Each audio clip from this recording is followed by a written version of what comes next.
আজ আমরা এক মহান অভিনেতার জীবনের গল্প তুলে ধরব, যিনি বাংলা চলচ্চিত্র জগতের এক অমূল্য রত্ন। তিনি হলেন দুলাল লাহিড়ী। চলুন এই জনপ্রিয় অভিনেতার জীবনের একটি রোমাঞ্চকর যাত্রা শুরু করি। দুলাল লাহিড়ী 1950 সালের 18 আগস্ট কলকাতায় জন্মগ্রহণ করেন। তার বাবা ছিলেন একজন সাধারণ মানুষ, কিন্তু দুলাল লাহিড়ী শৈশব থেকেই অভিনয়ের প্রতি গভীর আগ্রহ পোষণ করতেন। কলেজ জীবনে তিনি নাটক মঞ্চে অভিনয় শুরু করেন, যা তাকে বড় পর্দার দিকে নিয়ে যায়। তার অভিনয় দক্ষতা এবং নাট্য প্রতিভা তাকে বাংলা সিনেমা জগতের একটি পরিচিত নাম বানিয়ে তোলে।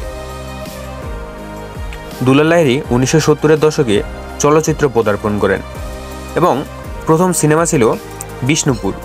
এই সিনেমায় তার অভিনয় প্রশংসিত হয় এবং এভাবেই তার চলচ্চিত্র ক্যারিয়ার শুরু হয়।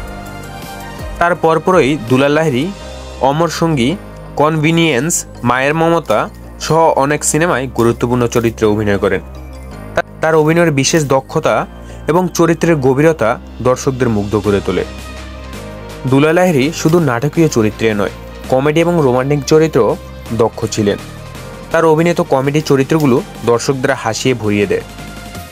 তার কৃতিত্বের জন্য তিনি বহু পুরস্কার এবং সম্মাননা লাভ করেন। দুলাল লাহিড়ী তার অভিনয় জীবনের সাথে সাথে সমাজসেবার ক্ষেত্রেও কাজ করে গেছেন, যা তার মানবিকতা এবং মমতার পরিচয় দেয়।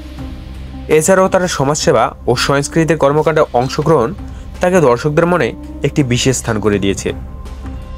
তার প্রিয় চরিত্র এবং অভিনয়ের প্রতি ভক্তদের ভালোবাসা আজও অটুট। দুলাল লাহিড়ী জীবনের গল্প আমাদের শেখায় যে কঠোর পরিশ্রমী, প্রতিভা এবং মানবিকতা দিয়ে একজন মানুষ কীভাবে সাফল্য চূড়ায় পৌঁছাতে পারে। তার অভিনয় এবং কাজ আজও বাংলা চলচ্চিত্রের ইতিহাসে চিরকাল স্মরণীয় হয়ে থাকবে। আপনারা এই ভিডিওটি উপভোগ করেছেন আশা করি। দুলাল লাহিড়ী সাফল্যের এই গল্প আমাদের সকলকে অনুপ্রাণিত করে। পরবর্তী ভিডিওতে দেখা হবে নতুন কিছু নিয়ে। ধন্যবাদ।